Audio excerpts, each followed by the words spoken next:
Aray na ugto sa indo mga kabiyahe.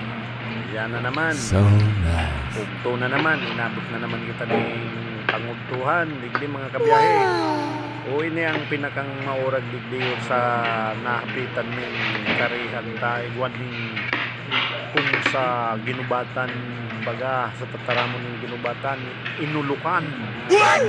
Yan ang sa kuyang napusuan dyan mga kabiyahe ta.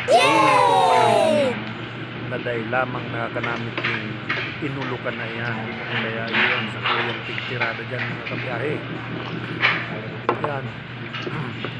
Buwerte si pangutukod yung mga kabiyahe.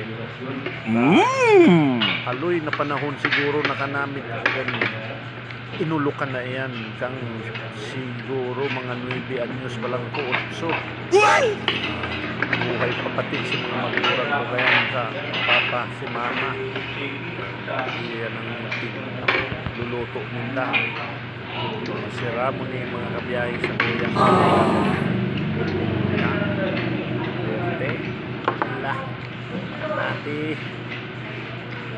yan ko na yan pala mga kabiyahe 30 pesos lang yan. What are you doing? Sili yan 30 pesos sa natin. Wow! Nataburay niya po yan lang niya ko ang mga kanamit iba pa yung sarong pring